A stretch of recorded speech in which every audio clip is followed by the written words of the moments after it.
Assalamualaikum warahmatullahi wabarakatuh. Ila hadratin Nabi Mustafa sallallahu alaihi wasallam wa ala alihi wasallam.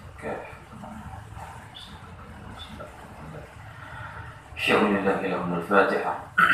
A'udzu billahi minasy syaithanir rajim. Bismillahirrahmanirrahim. Alhamdulillahi rabbil alamin. Iyyaka na'budu wa iyyaka nasta'in. Ihdinas siratal mustaqim.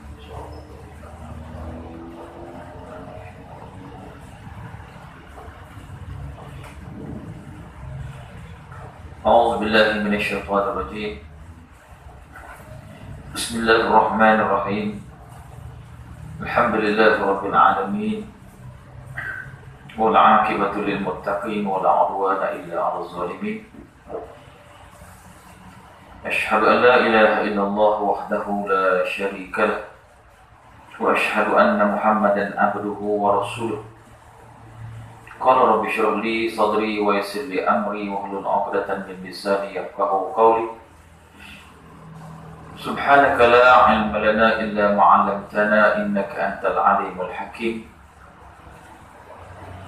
ولا حول ولا قوة إلا بالله العلي العظيم. ولا حول ولا قوة إلا بالله العلي العظيم. اللهم انفعنا بما علمتنا وعلمنا ينفعنا وارزقنا علما. اللهم إنا نعوذ بك من عذاب القبر ومن عذاب النار ومن عذاب جهنم ومن عذاب فتنة المحيا والممات يا رب العالمين. بسم الله ما شاء الله لا يسوق الخير إلى الله. بسم الله ما شاء الله لا يسوق السوء إلى الله. بسم الله ما شاء الله ما كان من نعمة فمن الله. بسم الله ما شاء الله لا يأتي بالحسنة إلى الله. بسم الله ما شاء الله لا حول ولا قوة إلا بالله العلي العظيم. أما بعد، قال الله سبحانه وتعالى بعد أعوذ بالله من الشيطان الرجيم: يا أيها الذين آمنوا لا تلهكم أموالكم ولا أولادكم عن ذكر الله ومن يفعل ذلك فأولئك هم الخاسرون. صدق الله العظيم. وقال النبي صلى الله عليه وسلم: لا تكثروا الكلام في غير ذكر الله فتقسوا قلوبكم إلى آخر الحديث، أو كما قال النبي صلى الله عليه وسلم. Fadil seluruh barisan lanjutan kuasa masjid, para bilal, para syekh, sahabat fadil, tuan guru, para alim ulama, muslimin, muslimat, hadirin hadirat, ibu-ibu ayah-ayah yang dimuliakan oleh Allah Subhanahu wa taala. Alhamdulillah, pertama-tama syukur kita banyak kehadiran Allah Subhanahu wa taala pada malam ini. Dapat sama-sama kita hadir ke masjid menunaikan salat maghrib walaupun cuaca di luar hujan. Alhamdulillah, syukur kerana Allah Subhanahu wa taala memberikan ruang dan juga kesempatan untuk kita menjadi hamba Allah yang sentiasa cenderung hatinya mu'allaqun bainal masajid, hatinya terikat dengan masjid. Dan juga dalam waktu yang sama kita sama-sama boleh bermuhasabah ataupun koreksi diri, menyedarkan keinsafan, ruang kesempatan yang Allah berikan kepada kita untuk terus beramal dan terus beramal, melaksanakan sisa-sisa hidup yang Allah berikan ruang hidup ini dalam sementara waktu ini untuk kita memetik mutiara-mutiara ilmu dalam ruang yang ada ini, dan juga sentiasa muhasabah yang kita sebut tadi untuk sama-sama meneruskan kehidupan untuk mendapat redha daripada Allah Subhanahu wa taala. Syukur kepada Allah Subhanahu wa taala kerana walaupun dalam ruang kesempatan hidup yang diuji oleh Allah Subhanahu wa taala dengan wabak, penyakit dan sebagainya, tapi masih lagi ada segelintir manusia yang berdoa dan bermunajat kepada Allah Subhanahu wa taala. Moga-moga dengan doa dan juga munajat ini boleh diangkatkan segala wabak ini. Dan kita tengok pun hanya Kedah nampak ada kes tinggi juga dalam kes tu, walaupun dah di PKP Kota Staf sudah ditamatkan cuma dalam kawasan flat yang terlibat saja. Jadi mudah-mudahan lah kita pun tak nampak penyakit tu. Kalau zaman Nabi disebut sebagai ta'un, zaman kita ni buat apa? Covid ataupun disebut sebagai corona, sama lah.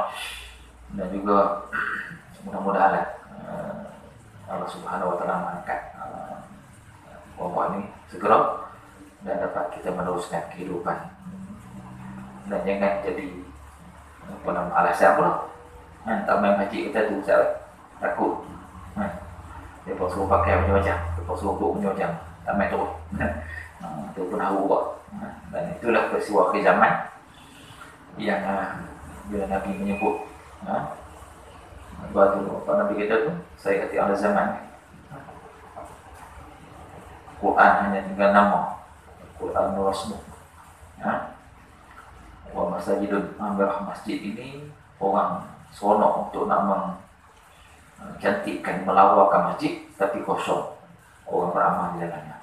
Jadi kita tak mau lah, walaupun kita nak masjid kita cantik, comel kan, tapi bukan sekadar wajah masjid itu comel, tetapi juga diimarahkan dengan pengimarahan yang sepatutnya dilakukan lah.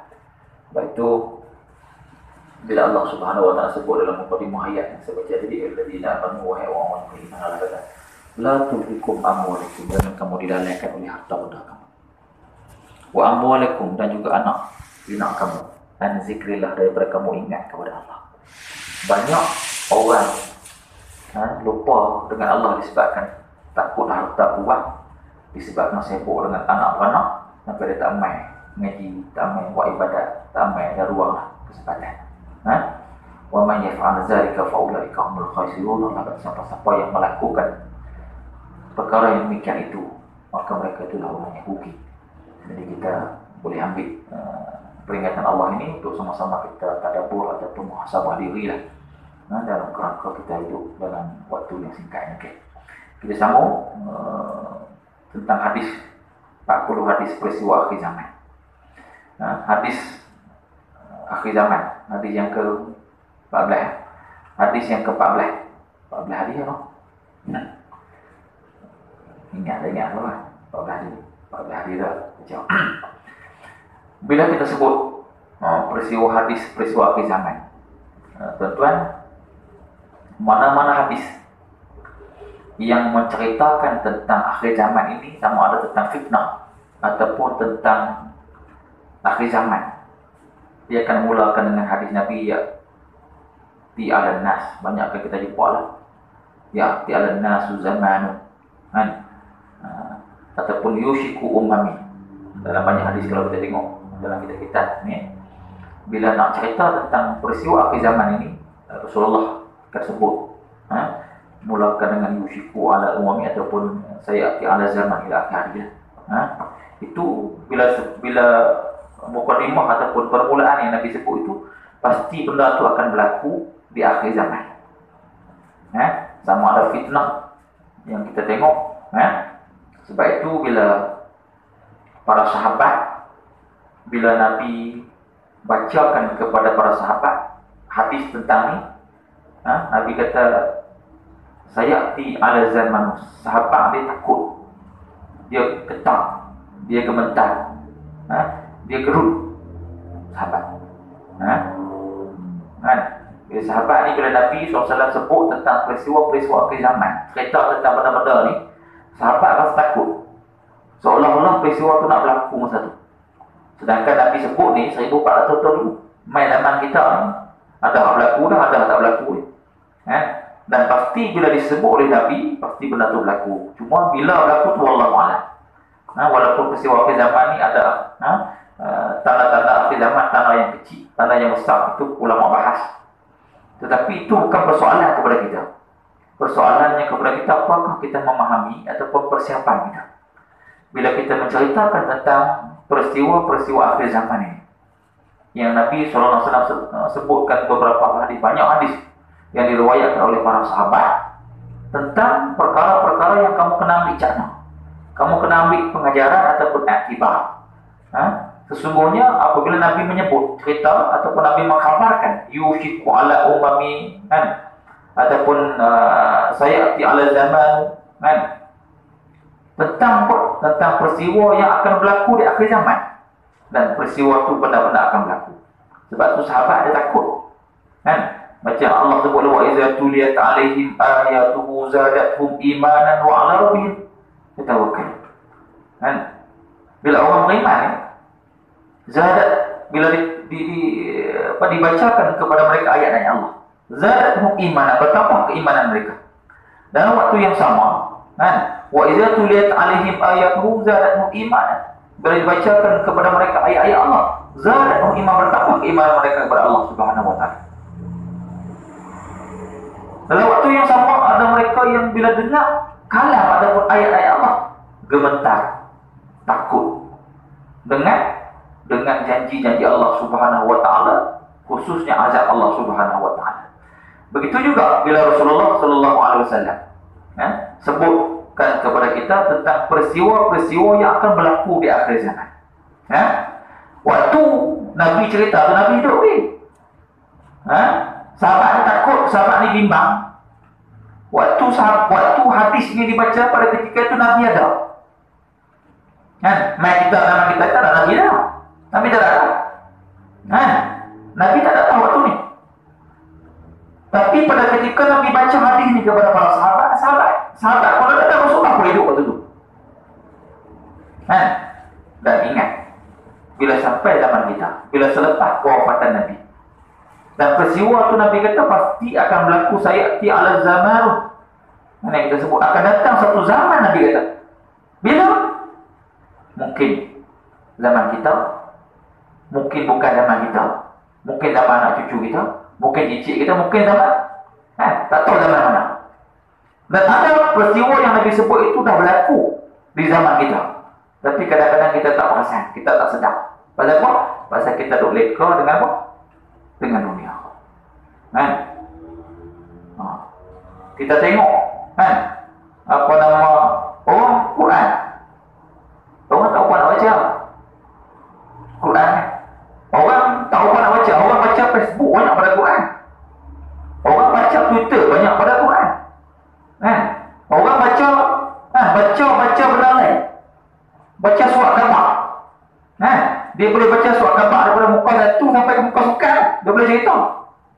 Tapi kalau kita tanya Quran baca tak? Baca lah Ustaz, baca lah kadang-kadang. Kadang-kadang. Itu di antara tanda akhir zaman. Al-Quran Rasul. Quran hanya tinggal tulisan. Tulisan. Tak boleh baca. Orang dulu tak boleh baca Quran tapi dia baca. Orang tua dulu buta huruf, dia cuma dengar aja. Ingat cucu aja, ingat anak aja, dia baca. Kemarin saya ada program di Bali, ke majlis khitbah punang nak setara di tolong dia dah ini kebetulan pi tu punang dengan anak cikgu saya lah, sekolah rendah tu, cikgu sekolah rendah.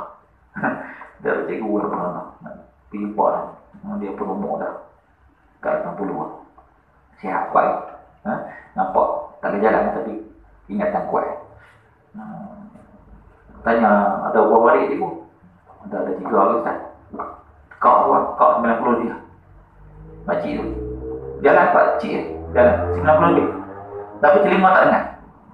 Sembang anak ni Ustaz, mungkin dia dah mak saya ni memang betul huruf, tak boleh baca Quran. Tapi dia baca Quran. Memang dia tak boleh baca Quran betul huruf. Cuma dengar orang baca ngaji dia dengar-dengar tu, dia baca. Boleh baca. Bukan tu zaman tu kan ada ikrar macam kita. Dulu orang tua-tua tak boleh, tapi dia boleh baca Quran. Buta huruf tapi boleh baca Quran. Kita tak buta huruf, Quran tak baca. Pelik tak? Tu akhir zaman. Ini peristiwa akhir zaman. Sebab tu bila kita tadabbur, bila kita tengok hadis 14 hadis dah kita sudah lalui 14 atau 13 hadis dah. 13 hadis yang Rasulullah cerita tentang peristiwa yang akan berlaku akhir zaman. Kita boleh tengok tak tu lah. Tanya orang satu tak tahu apa, orang dua orang tak tahu tak ingat lah, lupa lah. 3 sampai 13 13 tanda-tanda akhir zaman yang kemungkinan saya kata tadi benda tu dah berlaku di zaman kita ataupun tak berlaku di zaman kita. Dan pasti akan berlaku tak? Pasti akan berlaku nanti kita.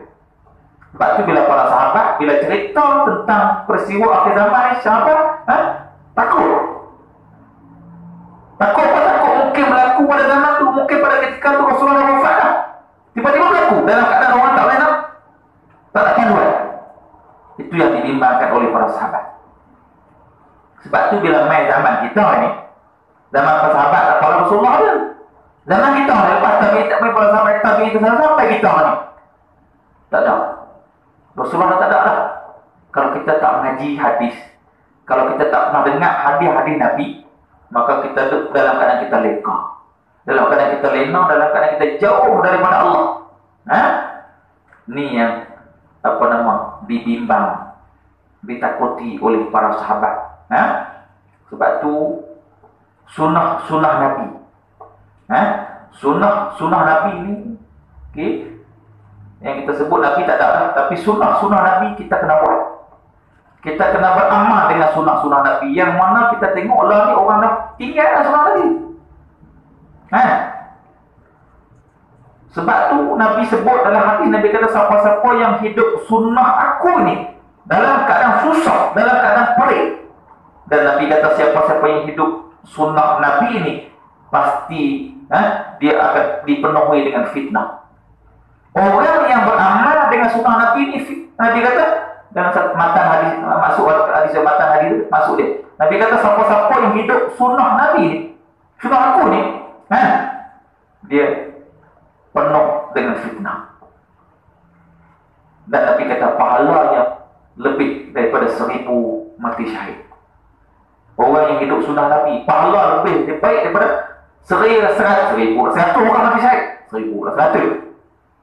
orang yang mati syahid. Mana orang yang mengamalkan sunnah Nabi dalam waktu terakhir, orang yang tinggal sunnah Nabi lah. Kadang-kadang orang pelekeh pula, orang tengok orang amalkan sunnah Nabi. Orang buat kayu suki, orang pakai serban, dia kata ni aja nak sesat pakai serban. Tengok dia punya kawan tu pakai tudung labuh. Dia kata ni tudung labuh ni karut ni rasa orang nak buat baik, tapi dia memandang buruk. Inilah zaman inilah yang kita akan hadapi.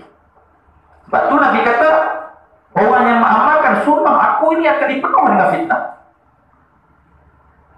Sebab tu siapa-siapa yang hidup sunnah Nabi kata yang menghidupkan sunnah pun pasti dia akan merasa keperitan dan juga kesusahan. Susah kan? Padahal bukan payah pun.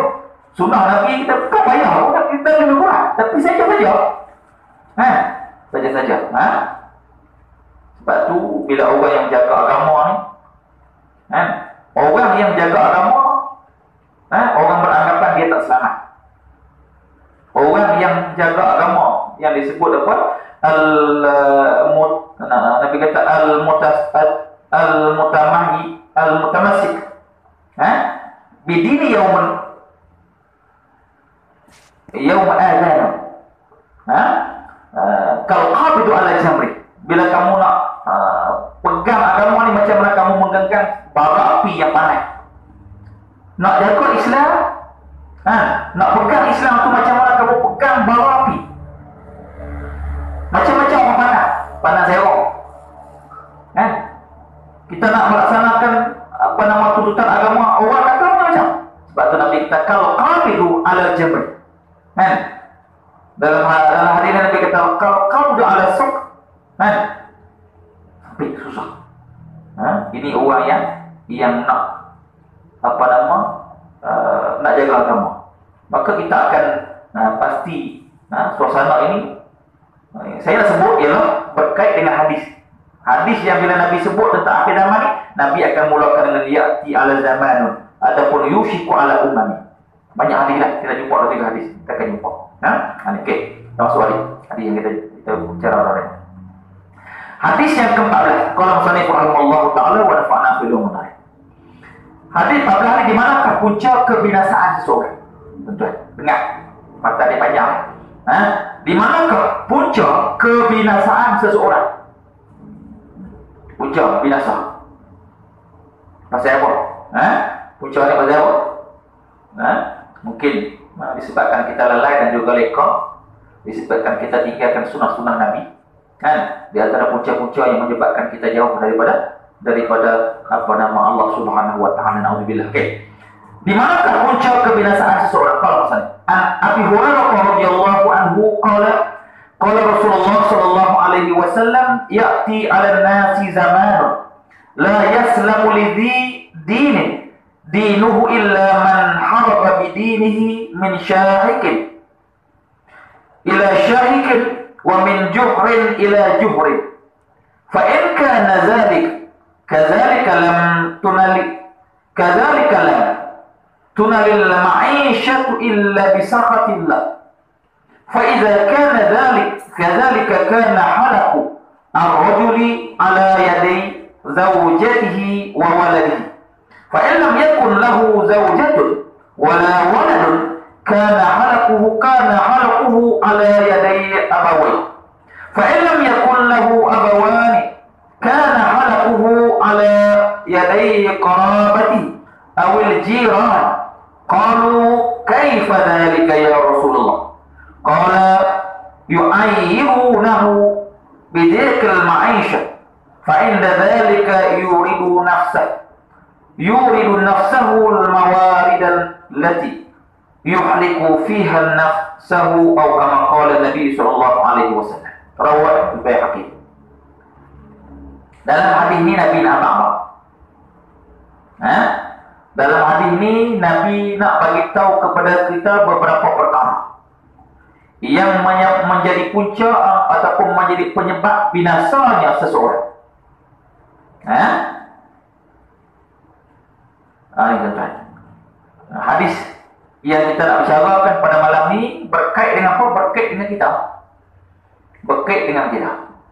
Sebab tu kadang-kadang menjadi dosa kepada kita kalau kita tak sedar kata kita buat dosa. Kita bercakap. Sebab tu bila Nabi kata la tuksirul kalam, jangan kamu cakap banyak. La tuksirul kalam fi ghairi fi ghairi zikrillah. Jangan kamu cakap benda-benda yang selain daripada kamu ingat kepada Allah. Cakap benda-benda lama. Cakap benda lama itu seronok. Duduk di kedai kopi cakap nak zikir Allah. Cakap nak cerita cerita awak, cerita orang cerita ni kan. Ni ya. Ini di antara benda yang diperingatkan oleh Nabi. Punca binasa. Maknanya dalam hadis ini Nabi nak bagi tahu kepada kita beberapa perkara. Beberapa perkara yang berkait dengan apa? Berkait dengan kehidupan kita. Yang menjadi punca menyebabkan binasanya manusia. Bila Nabi sebut ya'ti ala zaman, akan datang satu zaman, akan tiba satu masa. Nabi kata daripada Abu Hurairah radhiyallahu anhu. Abu Hurairah yang kita jumpa hadis tersebut dulu, sahabat Nabi yang meriwayatkan lebih daripada 5,000 hadis. 5,000 itu lebih hadiah. Sayyidatina Aisyah dulu kita sebut 1,200 hadis. Abu Hurairah di antara para sahabat yang ranking dia orang yang banyak meriwayat hadis. Para sahabat yang banyak hadis, meriwayat hadis. 5,000 lebih. Ada orang kata 6,000 lebih. Daripada Abu Hurairah radhiyallahu anhu berkata, Rasulullah sallallahu alaihi wasallam bersabda, selagi akan datang suatu masa. Bila? Maknanya Nabi nampak tentang agama. Orang yang tak menjaga agama, maknanya orang yang menjaga agama pun tak selamat. Kalau dia tak ikut ataupun tak mematuhi segala perintah dari Allah dan juga Rasul. Maknanya orang yang menjaga agama pun tak selamat. Kerana apa? Ditimbang. Sebab itu bila Rasulullah kata, selagi akan datang suatu masa di mana orang-orang yang beriman tidak akan dapat menyelamatkan imannya. Orang-orang yang beriman dia tak selamat nak menyelamatkan iman, padahal dia beriman. Dia tak dapat menyelamatkan imannya kecuali bila ia lari membawanya daripada suatu puncak bukit ke puncak bukit yang lain. Lari jauh. Ini yang kita takut Ha? Sebab tu yang kita kata tadi, kadang-kadang bila orang mengamalkan sunnah-sunnah Nabi, orang kata sesat. Sunat bukan wajib lah. Sunat, kita mengamalkan sunnah Nabi mana jadi sutur. Ha? Pahala besar. Ha? Kalau kita wajib tak buat, jadi berdosa. Ha? Kalau pakai sebab sunnah Nabi, tak pakai berdosa, sunat pakai lah. Ha? Ha? Tudung, kalau perempuan anak-anak kita, isteri kita suruh tudung, bagi tudung tutup paruh. Ha? Yang disebut oleh dalam Quran dan surah Nur cerita tentang aurat. Ha? Tutup, kada tutup macam mana? Ha? Ada ataupun sunnah Nabi. Walaupun kecil, walaupun rasa kecil sunnah Nabi itu kadang-kadang nampak dalam makan minum, tapi itu pun kita tak boleh nak beramal. Sebab tu bila Nabi kata orang yang mengamalkan sunnah aku ini, dia penuh dengan fitnah. Orang nak buat baik, macam-macam orang kata. Kan? Kita kerja di pejabat, kita buat baik. Kita kontraktor, kita apa lah. Kan? Kita tak mau nak subhat, kita tak mau nak rasul, kita nak buat baik. Orang kata, kan? Kerja 2-3 orang, kan? 3-4 orang ambil duit, kan? Tak betul. Dia kata halim ambil, kan? Hak kawan ambil tu, kan? Halim takkan nak borok, kan? Sekali sekala ambil, kan? Inilah sebab tu Nabi kata, bila kita nak mempertahankan agama, bila kita nak buat tu benda yang baik, dia pasti dipenuhi dengan fitnah. Tapi namun begitu, bila kita menghadapi fitnah ini, kita buat juga dalam keadaan orang fitnah, pahala lebih. Nabi kata pahalanya lebih baik daripada sematinya syahid 1000 orang yang syahid. Pahala lebih baik daripada 100 orang syahid. 1000 lah. 100 orang syahid. Sebab tu bila sunnah Nabi ni, hafal Quran, anak-anak kita hafal, tak boleh hafal cepat, tak lupa pun cepat, kan? Kita tengok maksiat, kan? Tengok dia punya, kan? Hafal 10 ayat, ingat lagi keluar kita tengok apa kata hilang 10 ayat, kan? Nama kita tua ni, kan? Kat saya kadang-kadang kita lambat kan, kita ni tua pun tak boleh hafal, pun tak hafal, kan? Tu pun kadang-kadang ingat kepala lupa ekor, ingat kepala. Ni yang jadi penyebab. Kadang-kadang orang tak suka bila kita bercakap, ustaz beri contoh, hak dalam Quran, hak dalam hadis tak ada kan dalam lain. Ambil contoh Metro Rasul kan, apa ada punya Metro we got skill kan, ambil contoh barat kan, Snow Orange kan, Woman.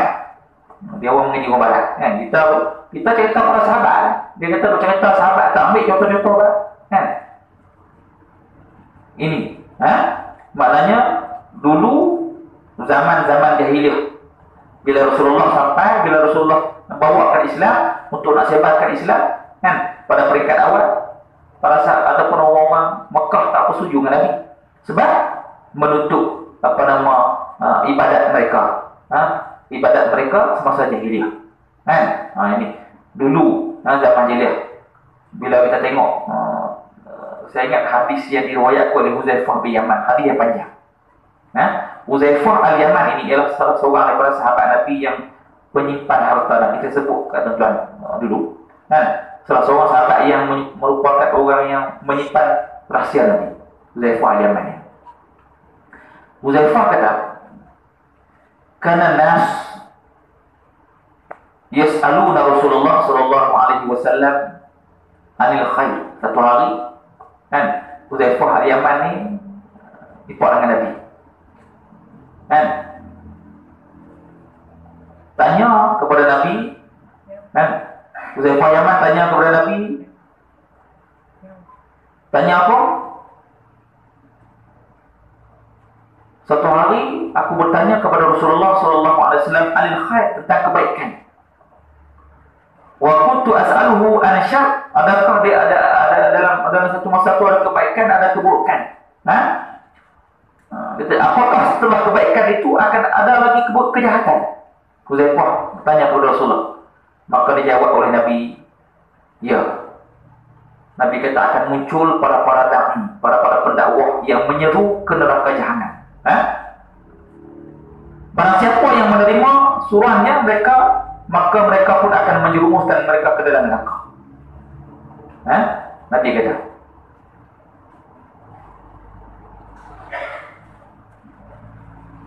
Maka Rasulullah kata, "Fahal ba'da hadha al-khair syarr?" Qala na'am. Faqultu hal ba'da dhalika syarr min khair? Lepas kebaikan itu ada kejahatan? Maka Nabi kata, "Ya." Na'am. Wa fihi, Nabi kata, "Nahnu khulshu wa ma dakhaluhu." Qala qaum yas'aluna bi ghairi.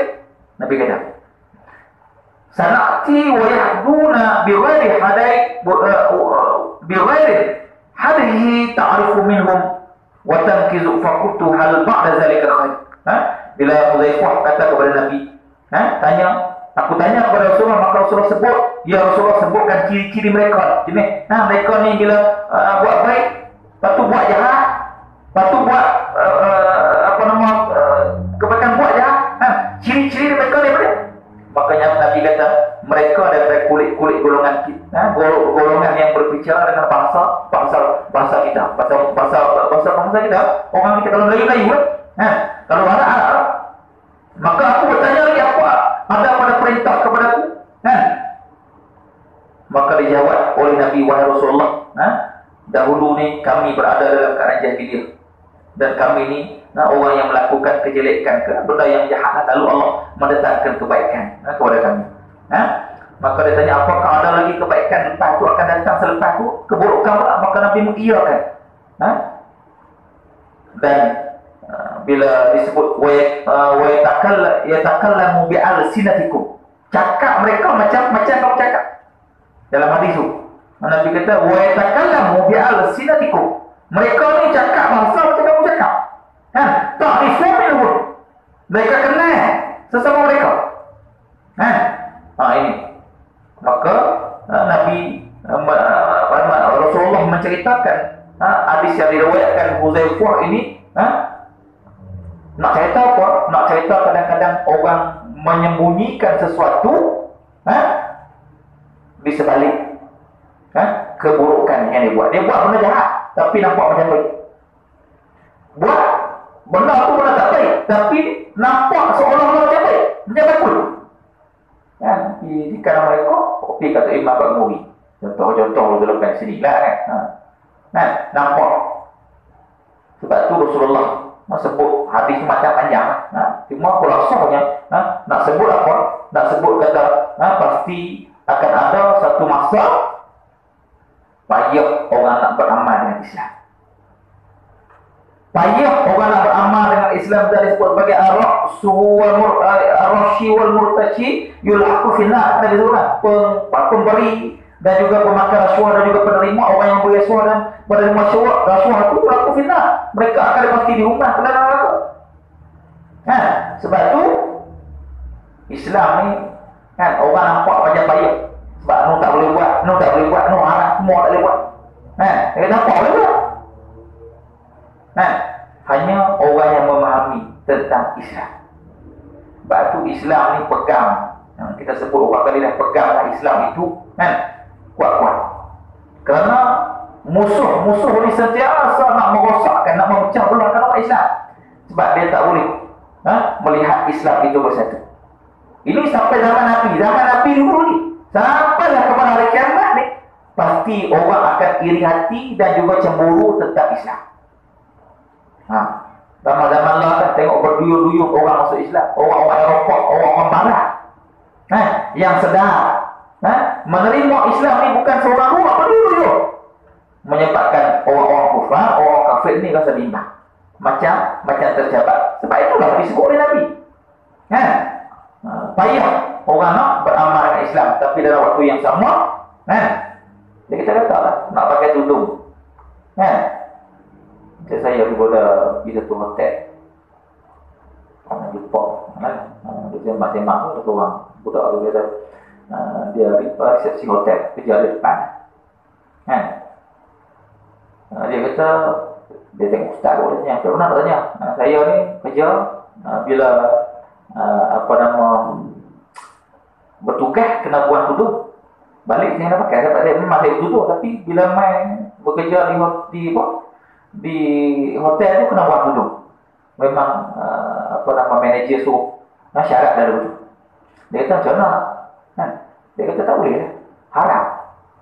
Buka tudung tu haram. Kan? Yang boleh buka 3 tudung boleh buka. Tudung saji, tudung botol. Kan? Bagi tudung bagi, tudung periuk. Lain kan tudung lah. Tudung kan?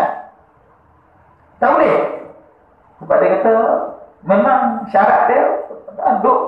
Bukan semua lah hotel yang betul lah tepi kan. Kena buka waktu kerja apa tu? Dia memang pakai tudung lah. Balik pakai tudung. Sebab dia tudung. Kan? Ni. Maknanya akhir zaman. Kan? Nak dapat kerja dalam keadaan kita nak dapat kerja susah kita kan. Nak dapat kerja nak berhenti tu kan. Ini ujian. Sebab tu kalau orang beriman dia tak fikir lah. Sebab dia jaga Islam. Kalau dah boleh benda tu boleh menyebabkan kita menggadai agama, ingat kan? Rezeki ni bukan di situ. Rezeki ni Allah yang bagi. Kena berpegang kepada rezeki ni bukan kerja dia, bukan kerja kita. Rezeki adalah kerja Allah Subhanahu wa taala. Okey, tengok kita habis hari ni. Daripada Abu Hurairah radhiyallahu anhu, selagi mana akan datang suatu masa di mana orang yang beriman tidak akan dapat menyelamatkan imannya kecuali bila ia dilari membawanya daripada suatu puncak bukit ke puncak bukit yang lain dan daripada suatu lubang kepada lubang yang lain. Apabila zaman itu telah terjadi maka segala belanja kehidupannya tidak dapat dicapai kecuali dengan perkara yang menyebabkan kemurkaan Allah Subhanahu wa taala.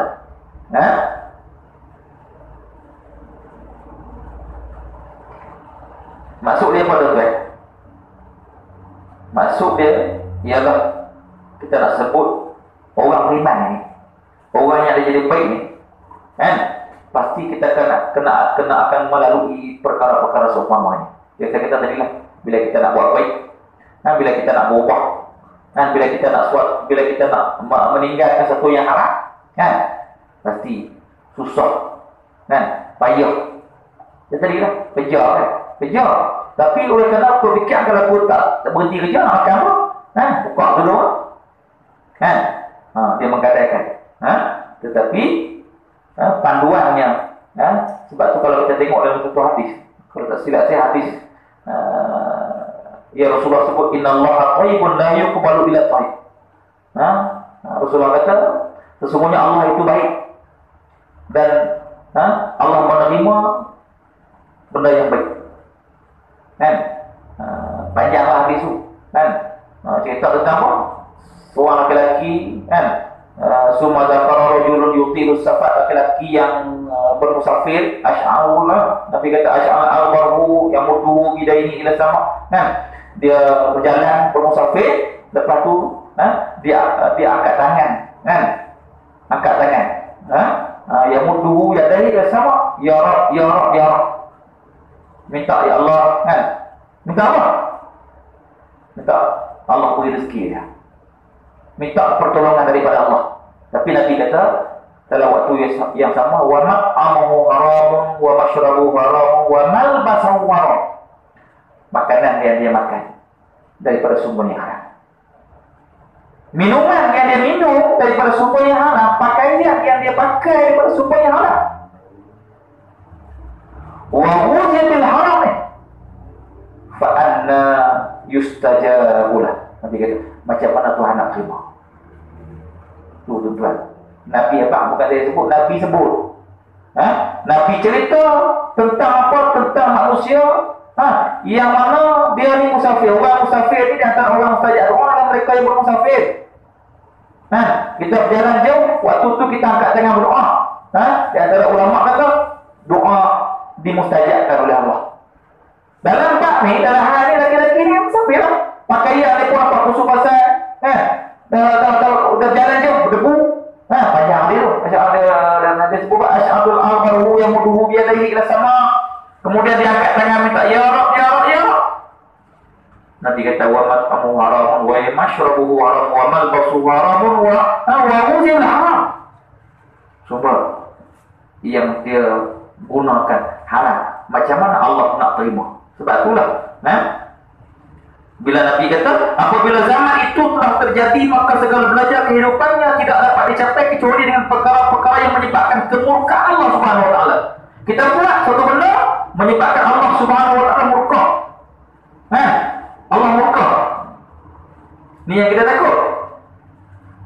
sombong.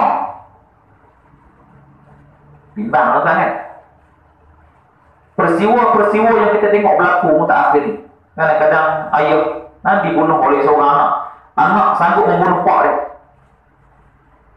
Kan? Anak rogol, tok rogol, pak rogol, macam-macam. Rogol pak rogol, mak. 2014 kan dulu kan. Seorang ayah yang bunuh anak dia. Tapi bila kita tengok media masa, dia kata ayah ni jahat lah. Tapi ayah ni dia ni orang masjid, orang baik, orang baik, orang yang memang dihormati. Reporter dia memang adalah peranan media masa. Apa nama The Malaysia Insider, dia suka mensensasikan cerita. Tapi dia tak tahu apa nama cerita yang betul. Saya ingat 2014 berlaku di Johor. Seorang pakcik tu, laki-laki ayah dia bunuh anak dia. Bila kita jumpa dengan ada kawan-kawan yang ni, sebenarnya cerita dia bila dia balik daripada masjid, memang orang masjid, ayah dia orang baik dah bagus. Dia balik daripada masjid, tengok dia punya anak dia duduk tengah pukul bini dia. Dia fikir ada pukul bini. Kenapa? Nak minta duit 500 nak beli dadah. Bini tak bagi. Dia tengok ni lah menantu kena pukul ni.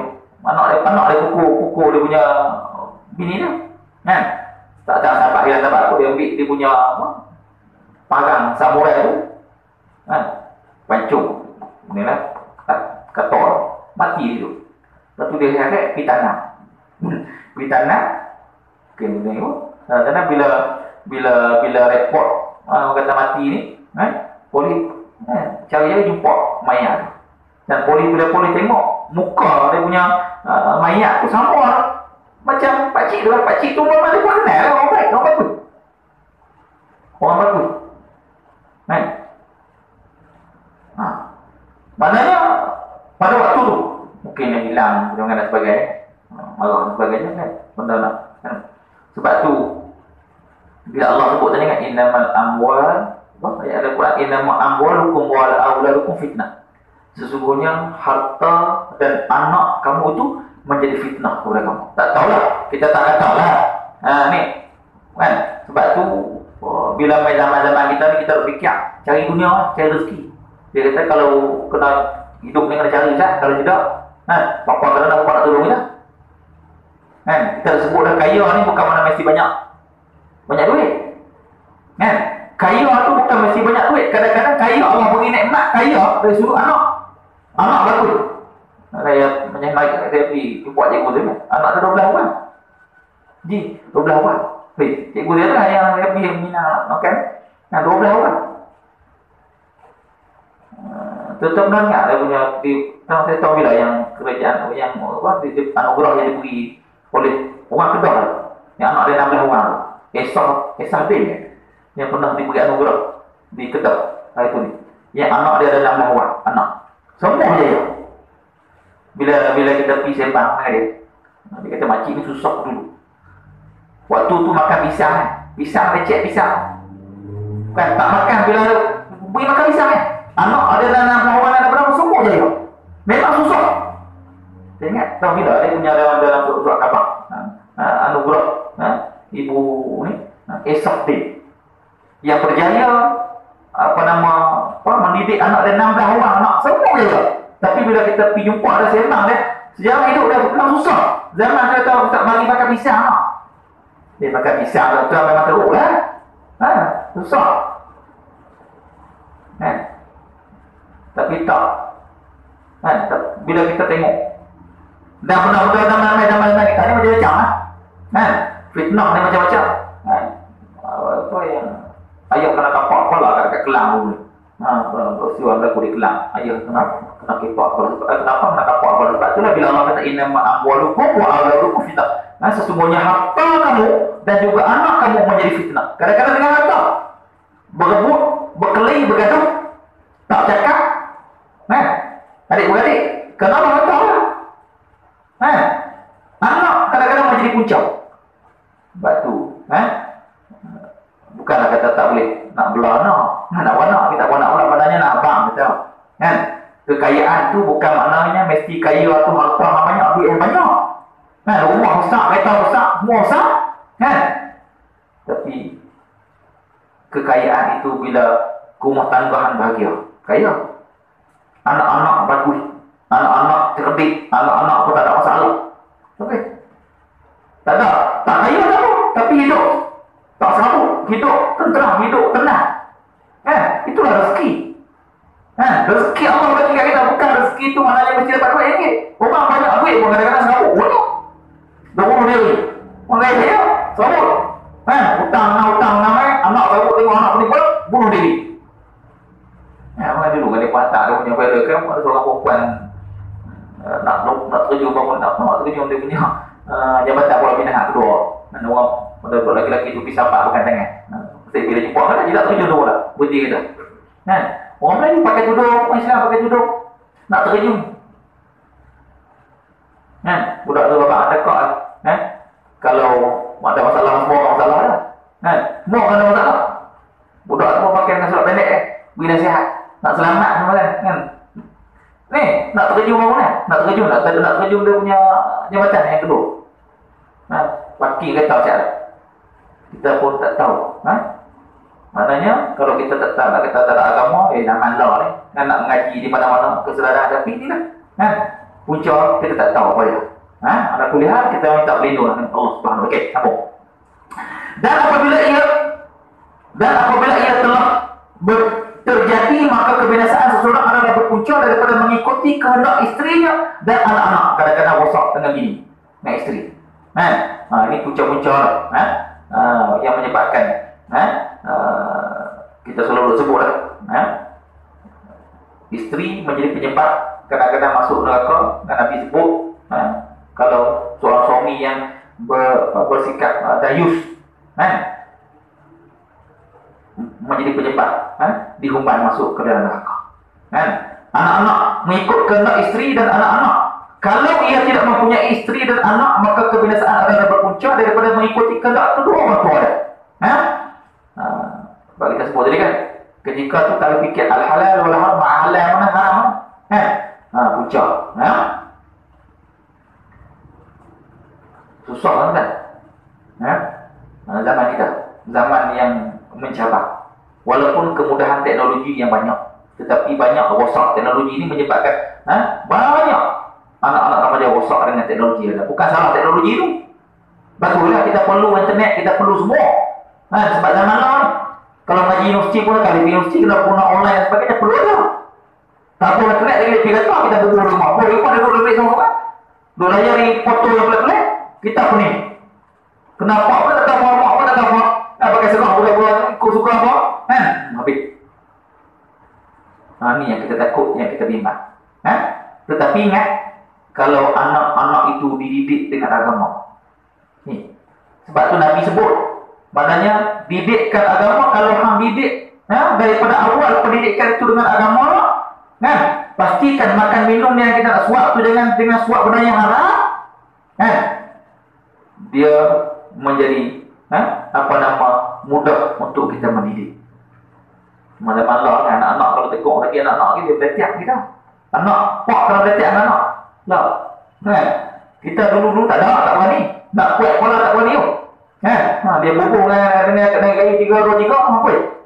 Tak berani walaupun kita tengok pak kita salah. Walaupun pak dia merokok tapi dia tak bagi anak dia merokok. Anak dia kita rokok tapi pak dia rokok dulu. Lah pak dia rokok, anak dia rokok dia kumuk. Dia tiup ke depan, ada rumah depan kopok dia. Tak duit tak bagi. Zaman lah. Ni zaman yang kita akan jumpa. Maknanya pendidikan itu penting. Dia tahu ustaz dah lepas dah tahu bau sedap kalau dia kata ni. Nampak kena? Senjata yang kedua, kita ada senjata yang kedua adalah doa. Maknanya kita doa kepada Allah. Bangun malam, solat hajat dan sebagainya, minta Allah lembutkan hati anak-anak. Tu yang kita boleh buat. Lepas-lepas dah, dulu masa kita jemaah jeliah, kita tak tahu dulu. Saya balun semua. Nampak kena? Bertaubatlah kepada Allah. Bertaubat kepada Allah, berdoa kepada Allah, minta berlindung. Mudah-mudahan generasi, kalau tak, jangan generasi Sebab tu makanan yang kita nak suap itu, apa Nabi sebut, Nabi turun bagi tahu jangan kita suap masuk ke dalam mulut anak bini kita dengan haram. Benar-benar haram. Al-halalu bayyinun wal haramu bayyinun wa bainahuma asal mustabihat. Perkara-perkara mustabihat pun saya dah berkah nak makan susu, yang orang bagi susu tu pun dia susu, bila dapat susu dia kata aku dapat duit daripada upah tu, dia korek muntah balik. Tengok apa nama Allah sudah selamat tabi'in tu, apa nama ulama tu, tengok nama dia, Mus'ab bin Umar, sahabat Nabi. Mus'ab, kalau kita baca sejarah kan, Mus'ab bin Umar. Mus'ab bin Umar dia orang kaya. Mana sebelum Islam, mak dia ni orang jutawan, orang yang derma, orang yang hebat, orang yang berakal, orang yang kaya. Satu hari bila dia jumpa dengan Nabi, dia masuk Islam, dia sembahyang dengan tu, tiba-tiba ada seorang sahabat, kawan dia tengok dia pergi balik hantar kat mak dia. Dia kata Mus'ab dah ikut Muhammad. Lalu dia panggil Mus'ab. Mus'ab, hari ni mak nak tanya, betulkah kamu dah ikut Muhammad? Dia kata betul, saya dah Islam. Mak dia bagi dua pilihan. Hang nak Muhammad ke? Hang nak ikut mak. Kalau hang ikut mak, mak bagi semua apa yang nak. Mus'ab bin Umar ni minyak wangi dia paling mahal. Kita minyak atas hitam dia paling mahal. Maknanya kalau dia pakai minyak wangi yang lalu tu, semua orang-orang tahu dah ni minyak wangi Mus'ab. Yang kata kaya yang hebatnya Mus'ab bin Umar. Minyak wangi dia kalau pakai orang perempuan tahu semua nak teringat dia. Dengan lawa dia, dengan bersih dia, dengan pakaian dia kemas. Mak dia kata, kalau nak ikut Muhammad, mak tak akan makan, tak akan makan. Kalau tak balik, ikut mak balik, mak tak makan sampai mati. Apa dia kata kat mak dia? Dia taklah letak kat mak dia. Dia kata ikut suka dah. Dia sebut dia umi. Dia kata wahai mak, kalau pun Allah berikan kepada mak 100 nyawa, satu nyawa tu buat untuk saya nak tinggalkan Muhammad Nabi, sekali-kali saya tak akan tinggal dan saya akan ikut ke Nabi. Ini Mus'ab. Akhirnya Mus'ab kalau kita tengok hidup dia lepas tu susah, baju koyak rapat, sehingga kan dia wafat mati pun kain nak kafan tak cukup. Berebut para malaikat nak memandikan jenazah Mus'ab bin Umar. Ni maknanya dia bukan pentingkan dunia. Maknanya kalau dia fikir dia ikut maknanya dia ikut Nabi tak dapat apa, susah. Tapi dia memilih ikut baginda Nabi sallallahu alaihi wasallam. Sebab tu apa nama orang sebut pun dalam keadaan parenting skill kan. Kita nak membentuk keluarga yang wa min ayati an khalaqalakum anfusikum kan azwajan taskunu ilaiha mawaddatan wa rahmah. Nak membina keluarga yang bahagia. Berdasarkan berpaksikan agama. Maknanya bagi kenal Quran, bagi kenal agama, anak yang kita nak bawa. Ni sampai kadang-kadang anak Quran tak boleh baca. Susah. Kita nak belah, kita nak apa nama belah pokok pun nak kena belah pun baca. Bukan minyak aku tu. Tambahlah belah nak tinggal tu. Tak bagi. Dia tak reti sebab tak belajar lagi dia. Sampai tak tahu anak tapi tak mendidik. Tak mendidik anak tu dengan agama. Sebab tu yang pentingnya kena bagi agama. Bukan kita nak kesampingkan cari harta.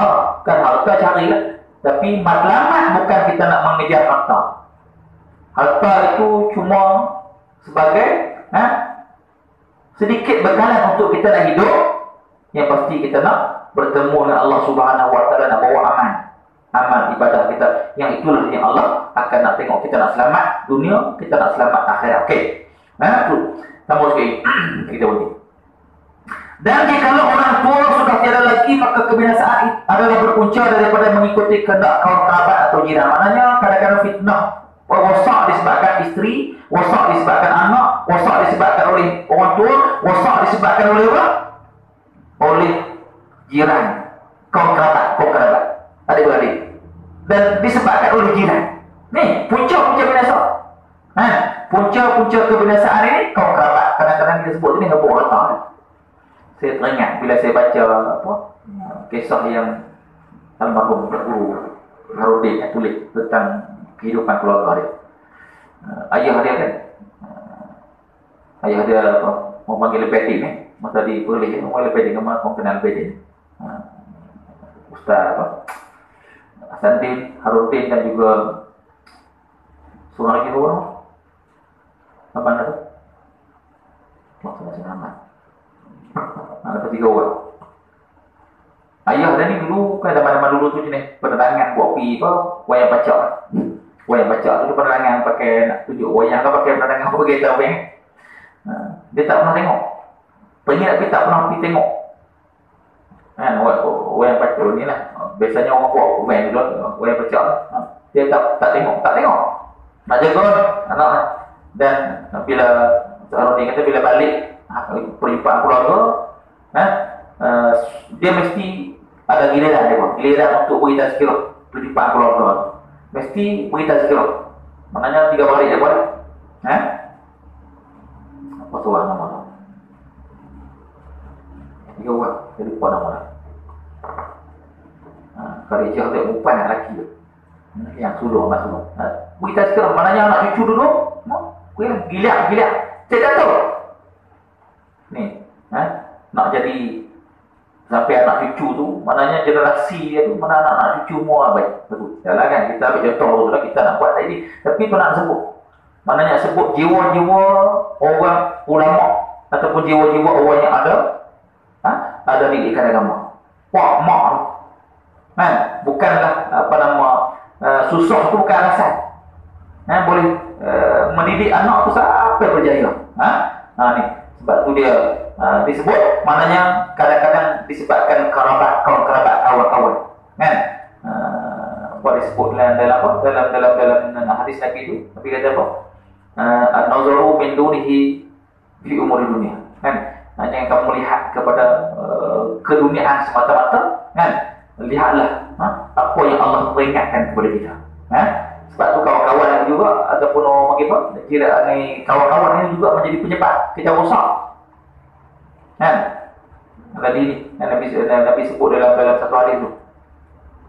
Kerana itu kita kena ambil peringatan. Okey, sama sikit. Sahabat bertanya, wahai Rasulullah, apakah maksud perkataan kau itu kebinasaan seseorang daripada kerana istrinya atau anaknya atau orang tua atau keluarganya, jirannya? Nabi SAW menjawab, mereka mencelanya dan mengabaikan dengan kesempitan hidupnya, maka dari kerana itu ia terpaksa melayan kehendak mereka dengan menceburkan diri di corong-corong kebinasaan yang akan menghancurkan dirinya. Hadis riwayat Al-Baihaqi. Maknanya nak sebut penyebab ada punca yang menyebabkan rosak ataupun binasa, seperti mana disebut oleh Nabi ini adalah beberapa faktor tadi dah. Kadang-kadang ada disebabkan oleh anak, kadang-kadang ada disebabkan oleh isteri, kadang-kadang ada disebabkan oleh harta, kadang-kadang ada disebabkan oleh kerabat, kawan-kawan, dan kadang-kadang ada disebabkan berpunca daripada jiran. Namun begitu, dalam bab ni, kalau bab jiran pun Nabi suruh jaga hak jiran. Hakul jiran kena jaga. Kita nak beli rumah, dalam agama nak beli rumah, tengok jiran belah rumah tu siapa. Belum kita nak beli tu, belum kita nak buat rumah, tengok jiran. Itu Nabi beri panduan. Sebab apa? Sebab kita hidup dalam rumah. Tak lagi kita buat-buat kita berbual lagu Hindustan, sampai kecerak. Kau India dengan kita kan dengan India, apa berbualnya? Elok lagu lah, Melayu, sampai tak jaga tata cara.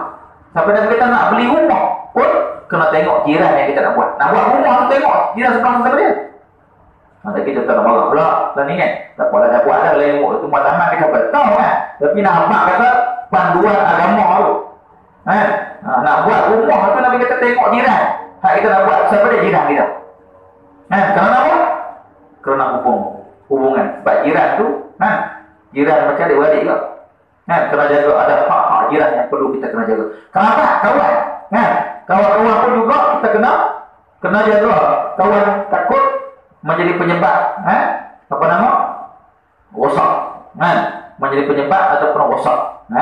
Kita takut. Afdalul qurun, Nabi kata afdalul qurun qurni. Kan? Qurun yang terbaik adalah zaman aku. Nama kamu ni. Lebih zaman kita ni. Ni sebab tu kita kena sedar, kita takut. Yang kita sebut tadi kadang-kadang berpunca, maknanya kita kena cakap lah. Kalau kat bini, kat anak, kita kena tegur lah.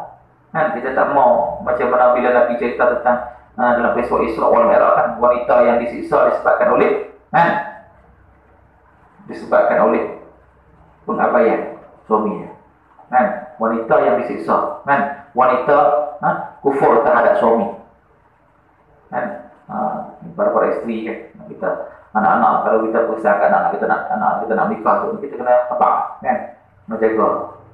Bila ada suami kena tahan dan sebagainya, sebab anak kita nak nikah tu kadang-kadang kita tak beritahu maka kita takut diazab oleh Allah Subhanahu wa taala. Jadi keterangan pendeknya, benar sekali sabda Rasulullah SAW, ramai orang yang mengetahui perkara-perkara yang diharamkan dalam agama, tetapi terpaksa juga mereka menceburkan diri ke dalam lumpur kemaksiatan untuk melayan kehendak isteri, anak, orang tua, keluarga ataupun jiran. Maknanya kadang-kadang terpaksa.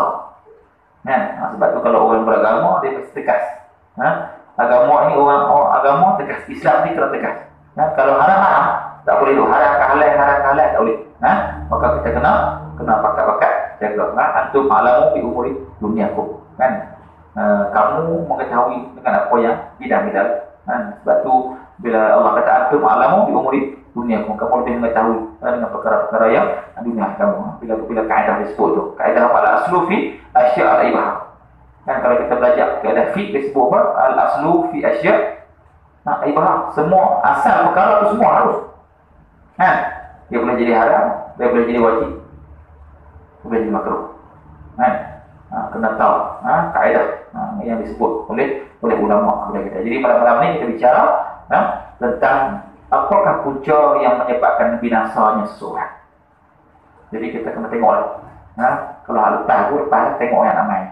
Anak cucu kita lagu mana, nak anak kita lagu mana, bimbang takut apa yang disebut oleh Nabi sallallahu alaihi wasallam. Insya-Allah kita sambung pada hadis yang ke-15, dua golongan yang pasti akan menjadi penghuni neraka. Allah taala alam. A'udzubillahi minasyaitonirrajim. Bismillahirrahmanirrahim. Alhamdulillahirabbil alamin wassalatu wassalamu ala asyrofil anbiya'i wal mursalin. Allahumma fa'alna bima 'allamtana wa 'allimna ma yanfa'una warzuqna 'ilma. Allahumma inna na'udzubika minal barasi wal jununi wa min sharril asqam. Allahumma ya wali hamdi wa dunya ma yafu fa'alu lima yajid amrina bi halalika haramika bi ta'atika ma sa'tina. Rabbana atina fid dunya hasanatan wa fil akhirati hasanatan wa qina adzaban nar. Alhamdulillahirabbil alamin. Assalamu alaikum warahmatullahi wabarakatuh.